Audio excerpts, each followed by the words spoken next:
नमस्कार, prime debate में आपका स्वागत है। हम ग्लोबल पंजाब के नॉर्थ अमेरिका और संगत टीवी के यूके और यूरोप के दर्शकों का भी स्वागत करते हैं। चंडीगढ़ के 13 गांवों के लिए हुए पंचायत चुनाव के नतीजों का आज ऐलान कर दिया गया। इन गांवों की समस्याएं क्या थी, कैसे इन समस्याओं का हल होगा, आज इसी मुद्दे पर प्राइम डिबेट में चर्चा करेंगे। चंडीगढ़ के 13 गांवों में हुए पंचायत चुनाव के नतीजों के बाद अब लोगों को इंतजार है उनकी समस्याओं के समाधान का। चुनाव से पहले डे एंड नाइट की टीम ने कुछ गांव का दौरा कर जानने की कोशिश की थी कि गांव वाले आखिर भावी सरपंच से किन समस्याओं का समाधान चाहते हैं। हमें सबसे पहले तो जो हमारे गांव के कैम्बाला के जितने भी रेड लाइन के बाहर मकान बने हुए हैं, हम उनको चाहेंगे कि ये रेगुलाइज हों। यही चाहते हैं भी हमारे काम होने चाहिए। हमारे मकान ढाने वाले ढाने को आते हैं। साडे पिंड दे जिहड़े फिरनी तो बाहर मकान है नहीं, वो असीं रेगुलर कराउणा है। नए चुने हुए सरपंच खुश और ऊर्जा से भरपूर दिखाई दे रहे हैं और जीत के बाद तमाम वादे जो प्रचार के दौरान किए गए थे उन्हें पूरा करने का वादा फिर से कर रहे हैं। हम अपने गांव में पार्क बनाना चाहते हैं। हमारे गांव में पार्क नहीं है और हमारे चाचा जी जो पूर्व सरपंच थे उन्होंने धर्मशाला का नींव पत्थर रखा है, उसका काम पूरा करवाएंगे। और भी जो गांव के काम हैं जो अधूरे रह चुके हैं, हम सभी कामों को पूरा करवाएंगे। आज तक हमारी पंचायत ने मकानों का बाल भी बांका नहीं होना दिया। वैसे ही हम मकानों को एज इट इज़ रखेंगे, उनको सभी मूलभूत सुविधाएं दिलाएंगे। उसके साथ साथ जैसे आपने देखा है कि थोड़ी बहुत ज़्यादा कमी नहीं रही है, थोड़ी सी रही है। जैसे पार्क हमारा पेंडिंग है और एक प्लेग्राउंड पेंडिंग है, वो हम बनवाएंगे। जो लाल डोरे के बाहर मकान बने हैं वहाँ पानी का कनेक्शन है, बिजली का कनेक्शन है, सीवरेज का कनेक्शन लोगों ने अपने पैसों डाला, बट उसको कनेक्शन को जो है मेन लाइन में जोड़ा ही नहीं किया। जो गाँव की पार्टीबाजी है, गाँव के लोगों ने पहले जो है पंचायत ने कुछ भी नहीं किया।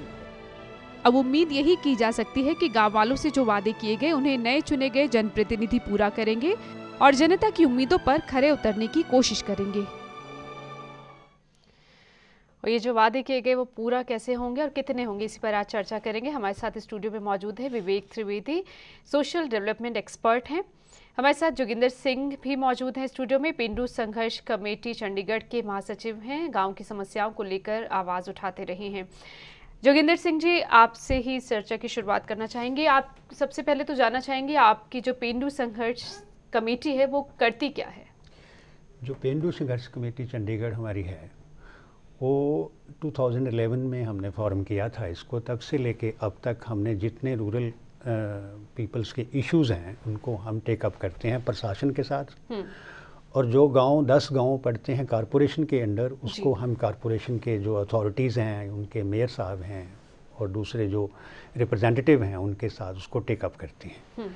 जो इशू कॉरपोरेशन के अंडर गांव हैं 5, उन गांव के इश्यूज़, वो उन गाँव की प्रॉब्लम लाल डोरे के बाहर जो इन्होंने कहा अभी। हाँ, ये लाल डोरे की जो समस्या है वो भी समझना चाहेंगे क्योंकि बहुत लोगों ने ये समस्या उठाई है। ठीक है, सड़कें, बिजली, पानी, सीवरेज, स्कूल को अपग्रेड करना या प्राथमिक स्वास्थ्य केंद्रों की समस्या भी उठाई गई है, लेकिन लाल डोरे की बार बार सामने आई, इसको समझना चाहेंगे। हाँ, यस, ये जो लाल डोरे की बात करते हैं, इनफैक्ट ये एक एक्सटेंडेड बाउंड्री जो गाँव की है, चंडीगढ़ के जो गाँव हैं उनकी एक एक्सटेंडेड बाउंड्री है।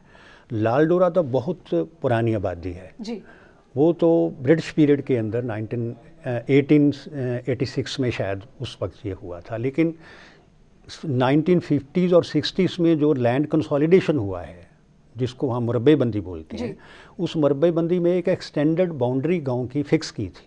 उसके बाहर जो एरेबल लैंड है उस एरेबल लैंड पे ये मकान बने हुए हैं। सोशल प्रेशर बढ़ गया गांव के अंदर, पॉपुलेशन बढ़ गई है, माइग्रेशन भी हो रही है, बहुत सारे कारण हैं, फैक्टर हैं। ये अवैध निर्माण है, इसको बोल सकते हैं आप अवैध निर्माण, लेकिन ये लोगों की कंपल्शंस में से, सोशल कंपल्शन में से पैदा हुई ये समस्या है। इसका समाधान होना चाहिए और इसका समाधान प्रशासन को ही करना पड़ेगा। ये अब जो सरपंच जो चुनकर आए वो वादा कर रहे हैं कि वो इस समस्या का हल निकालेंगे।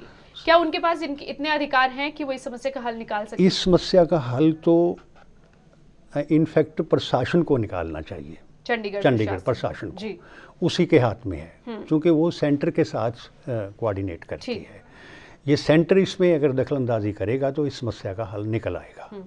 गांव वालों के पास तो यही है कि वो सोशल प्रेशर डाल सकते, ऑर्गेनाइजेशनल प्रेशर डाल सकते हैं, इसके ऊपर इस समस्या की आवाज़ पहुंचा सकते हैं। ये उनकी एक बर्निंग प्रॉब्लम है। इस प्रॉब्लम को लेके वो टेकअप करते हैं, इसको डिफरेंट अथॉरिटी के पास जाते हैं, तो अथॉरिटी को देखना चाहिए कोई इस इशू को सॉल्यूशन निकाले।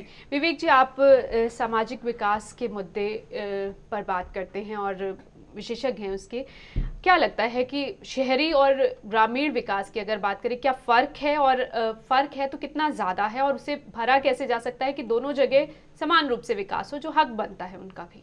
सर्वप्रथम मैं इस चर्चा को स्टार्ट करने से पहले मैं गांधी जी का यहाँ जिक्र जरूर करूँगा। गांधी जी ने काफ़ी पहले यही कहा था कि हमें अगर देश का विकास करना है तो हमें पहले ग्रामीण विकास करना पड़ेगा। एंड उस समय से और आज के परिप्रेक्ष्य में आज काफ़ी विषमताएं और दूरियां बन चुकी हैं। और पंचायतों को अधिकार देने की बात उन्होंने कही, उन्होंने ही स्टार्ट की। एंड फिर ये 73rd कॉन्स्टिट्यूशनल अमेंडमेंट आया 1992 में, कहीं ना कहीं उनका ही संदेश उसमें छुपा हुआ है और वो है। अब बात करते हैं कि ग्रामीण और शहरी क्षेत्र, ये अमूमन ग्रामीण और शहरी क्षेत्र में भिन्नताएं बहुत ज़रूरी हैं और हैं भी, लेकिन आज के परिप्रेक्ष्य में अगर हम देखेंगे, अगर आप ग्रामीण विकास की बात करते हैं तो शहरी विकास को भी ध्यान में रखना पड़ेगा, और शहरी विकास को बढ़ाने में और उस पर काम करते समय ग्रामीण विकास को भी देखना पड़ेगा। दोनों में संतुलन चाहिए एंड दोनों में एक संबंध स्थापित करना होगा। जैसे कि अब आप देखेंगे जो ग्रामीण समुदाय है वो आज रोजगार की दृष्टि से आजीविका के लिए शहरों की तरफ माइग्रेंट्स है, और विकास के लिए भी वो शायद शहरों को ही मॉडल मानते हैं अपना, कि जिस तरह से चमचमाती सड़कें अच्छी उन्हें दिखाई देती हैं, सुचारू यातायात व्यवस्था है, बिजली पानी की समस्या काफी हद तक यहाँ सही है, तो गाँव में भी वैसा हो। इंडियन कंटेक्स्ट में क्या होता है, हम ग्रामीण से अर्बन शहरी क्षेत्र में माइग्रेशन है। अर्बन से कोई एक मॉडल नहीं, ग्रामीण से कोई ऐसा मॉडल नहीं आया कि अर्बन से आप रूरल सेटिंग्स में जाके इस्टेब्लिश हों और आप फिर आप काम करते हैं। कुछ एक मॉडल्स हैं, कुछ साउथ में मिलेंगे, कुछ हिमाचल में भी मिलेंगे, जो आज भी हॉर्टिकल्चर एग्रीकल्चर को अपनाते हैं और शहर में रह के वो सारी सुविधाओं को ग्रामीण क्षेत्रों में लेके गए। तो उन मॉडल्स पे हमें काम करना पड़ेगा। और चंडीगढ़ के परिप्रेक्ष्य में मॉडल बिल्कुल डिफरेंट है। यूनियन टेरिटरी स्टेटस है, लैंड एक्विजिशन से कुछ क्षेत्रों को डेवलप किया गया है, अर्बन डेवलपमेंट हुआ, विकास हुआ, सेक्टर्स का निर्माण हुआ, लेकिन कुछ विलेजेस भी रह गए, उनका आज शहरीकरण हो चुका है जी। उसमें जो पॉपुलेशन, जो वहाँ की नेटिव पॉपुलेशन है, जो वहाँ के रहने वाले लोग थे, उनके साथ साथ वहाँ माइग्रेंट्स का भी एक इन्फ्लक्स आ चुका है। एंड इस संदर्भ में जब आप उस विकास की बात करते हैं तो हमें देखना पड़ेगा कि जो उसके बेनिफिशरी हैं वो असल में नेटिव हैं या माइग्रेंट्स आए हुए शहर में हैं। हाँ, तो हमें क्या विकास के लिए ये कैटेगराइज हमें करना पड़ेगा, हमें समझना पड़ेगा, क्योंकि जो उस क्षेत्र के मूलतः निवासी हैं, कहीं उनका शेयर जो है, जो चीज़ होनी चाहिए थी, वो कहीं ना कहीं और ना चला जाए किसी और के पास। एंड इसमें वो कहीं ना कहीं हो सकता है इसके वो फायदे या जो हैं वो शायद नहीं ले पाए और वंचित रह गए हों। अब जैसे कुछ क्षेत्र हैं, मैं देख रहा हूँ 10-11 सालों से डड्डू माजरा है, मलोया है, कैम्बाला भी मैं आपके क्लिप्स में देख रहा था। तो इनकी जो समस्याएं हैं वो आप एजुकेशन में थोड़ा डिफरेंस रहेगा, हेल्थ एम्यूनिटीज़ में रहेगा, और जो भारत सरकार की योजनाएं हैं बहुत सारी, वो जब आप बाहर से देखते हैं चंडीगढ़ को तो लोग सोचते नहीं कि यहाँ रूरल डेवलपमेंट या रूरल विकास रहता है। वो दूर से यही समझते हैं Chandigarh is a total urban. जबकि 13 गांव जुड़े हुए हैं, 13 गांव जुड़े हुए हैं। बिल्कुल। तो इन गांव की जो समस्याएं क्या थी और इन चुनाव के दौरान कौन से मुद्दे उठे, हमारे साथ हमारे सहयोगी मनोज राठी न्यूज रूम से जुड़ रहे हैं, उन्हीं से जानने की कोशिश करते हैं। मनोज, आप जब ये चुनाव होने वाले थे उससे पहले आपने काफी सारे गांव का दौरा किया और वहां की समस्याएं जानने की कोशिश की, लोगों ने आवाज उठाई भी। आपको क्या लगता है कौन कौन सी खास समस्याओं का सामना वो लोग कर रहे हैं जिनका अब वो हल चाहते हैं, नए जो चुने गए हैं सरपंच उनके से?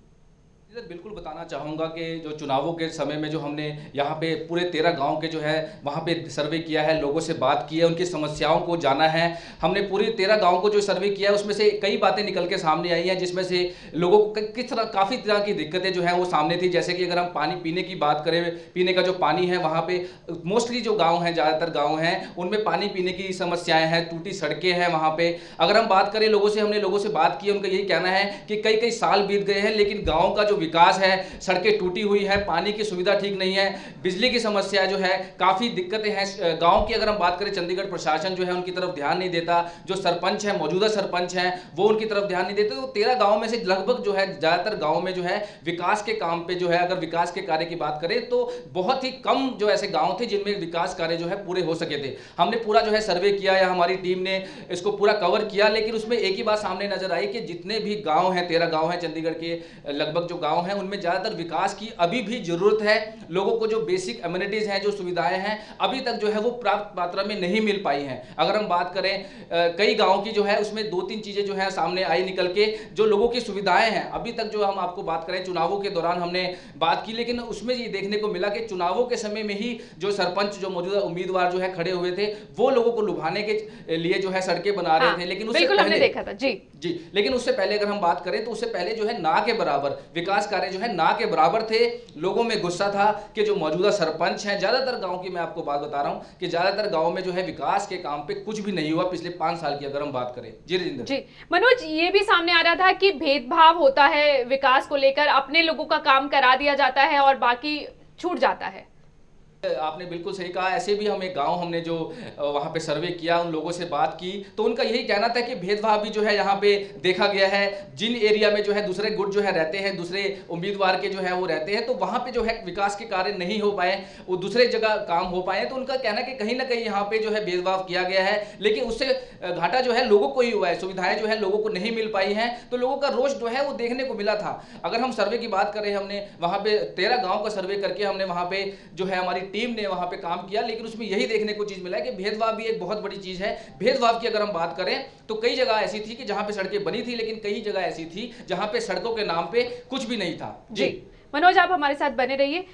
जोगिंदर सिंह जी, ये जो समस्याएं उठाई जा रही है, एक तो कि क्या इतनी शक्तियां होती हैं सरपंच के पास कि वो पूरी तरह से विकास के जो वादे वो कर रहे हैं वो पूरे कर पाएंगे, और ये जो एक भेदभाव की बात होती है, आपने अपने काम करा दिया। और एक ये भी मनोज कह रहे थे कि उन्होंने जब कवर किया था, सारा ये सर्वे किया था, उस वक्त ये था कि जो उम्मीदवार चुनाव मैदान में उतरे थे वो खुद ही सड़कें बनवाते देखे गए कि शायद हम चुने जाएं, ये लुभाने की कोशिश कर रहे थे।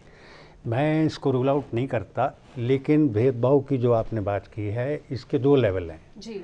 एक तो भेदभाव जो अर्बन, ये जो यहाँ पे टोटल जो एडमिनिस्ट्रेशन है वो कम्प्लीटली अर्बनाइज्ड है, उसका अर्बन बायस भी है।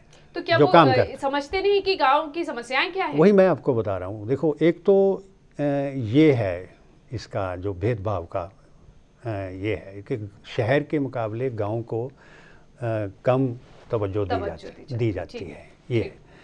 ये दूसरा है कि जो गांव का पंचायती सिस्टम है, पंचायत है एक, उस गांव के अंदर भी भेदभाव कई बार हो जाता है, लेकिन उसकी गुंजाइश बहुत कम होती है। उसकी वजह ये है कि सरपंच अकेला नहीं होता, उसके साथ 10 मेंबर और भी होते हैं। एक टीम है, एक कम्पैक्ट टीम होती है।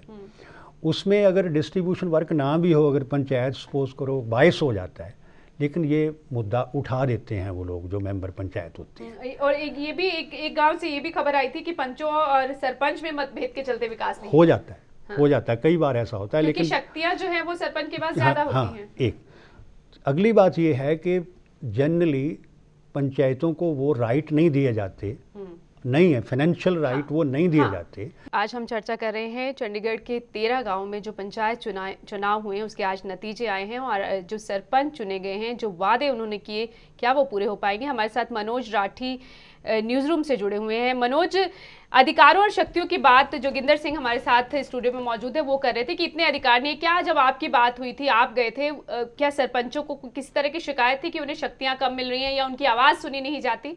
जी बिल्कुल राजेंद्र, ये बात जो जोगिंदर जी ने कही है कि जो लिमिटेड जो होती है, हमारी सरपंचों से बात हुई थी, उनका यही कहना था कि जो फंड्स होते हैं वो लिमिटेड होते हैं। इतने में जो है आबादी भी जो है वो धीरे धीरे गाँव की जो है बढ़ती जा रही है, इतने में जो है विकास के कार्य करवाना बहुत मुश्किल हो जाता है। उनका यहाँ तक कहना था कि अपनी जेब से उन्होंने खर्च करके विकास के कार्य करवाए हैं। हालांकि चंडीगढ़ प्रशासन की अगर हम बात करें तो उनका यही कहना था कि जो फंड्स जो हैं उनको लिमिटेड मिलते हैं, कोई भी उसमें इजाफा नहीं हुआ है, और वो अपने जेब से जो है खर्च करके जो है विकास कार्य करवाते हैं। ये चीज़ें काफ़ी, जो गांव का हमने सर्वे किया उसमें काफ़ी सामने ये चीज़ें आई हैं कि जो उनके फंड्स की अगर हम बात करें तो उनका यही कहना था कि फंड्स जो है वो काफ़ी लिमिटेड होते हैं और विकास कार्य को जो है वो नहीं करवा पाते पूरे। जी शुक्रिया मनोज इस तमाम जानकारी के लिए।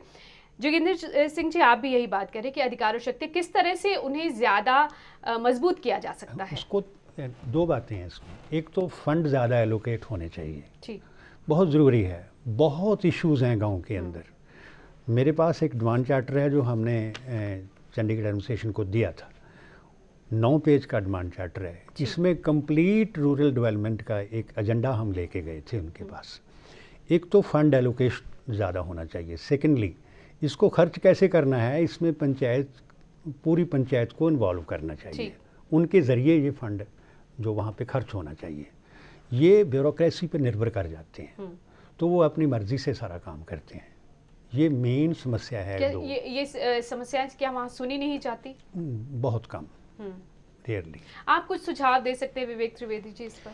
जी, इस क्षेत्र में जहाँ रिसोर्सेज की बात आती है, चाहे वो फाइनेंशियल रिसोर्सेज हों या और भी तरह के रिसोर्सेज की अवेलेबिलिटी या उनको पूल करने की ज़रूरत है, तो इस क्षेत्र में मेरे मायने में और मेरी समझ में अगर ये जो इलेक्टेड बॉडी आई है, इनका प्रशिक्षण बहुत ज़रूरी है। ठीक, देखिए, आप how you can plan and how you can tap resources, once you know the projects, once you know the funding agencies, once you know the DPRs, तो इनकी नॉलेज बहुत ज़रूरी है। तो सबसे पहले अब ये चुन के आए हैं तो इनका प्रशिक्षण ज़रूरी है।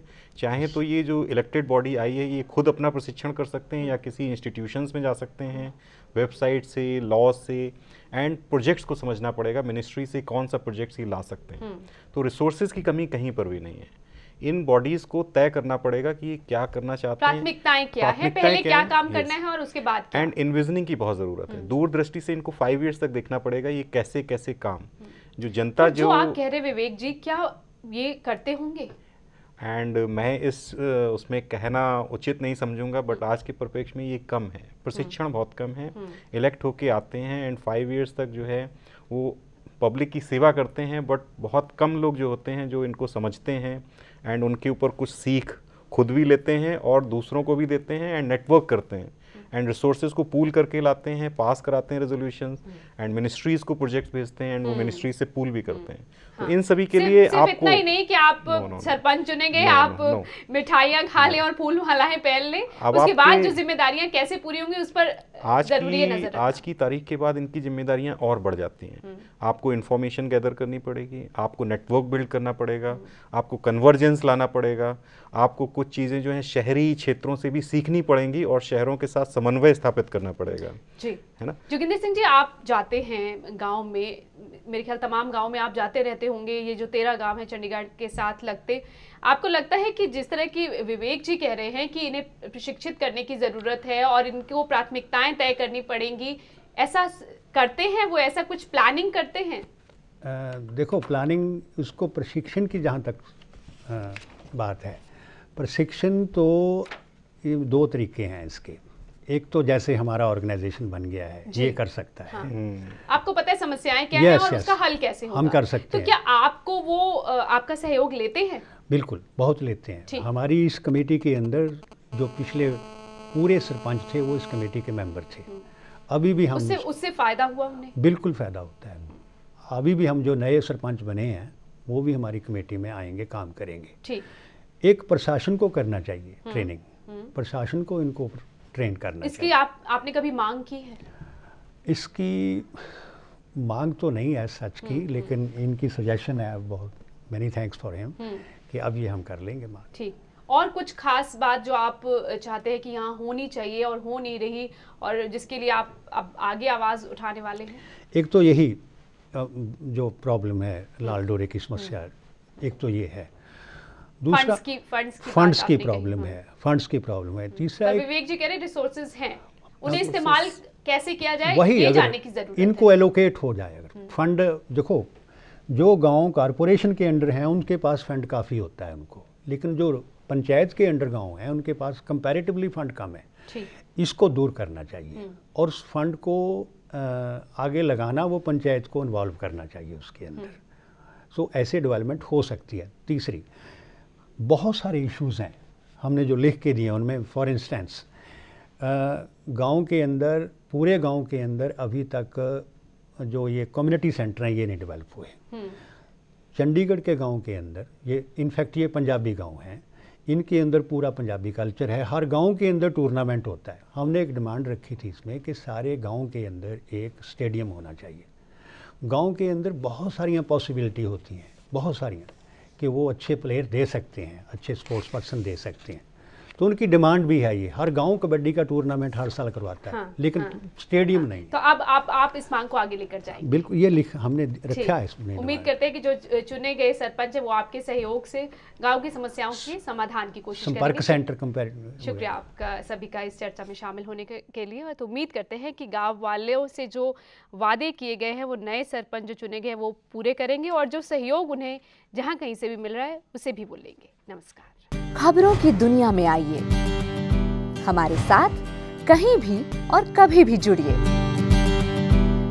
हम मिलेंगे फेसबुक पर, हम दिखेंगे यूट्यूब पर, हमें फॉलो कीजिए ट्विटर पर। खबरों के साथ बने रहिए रात दिन।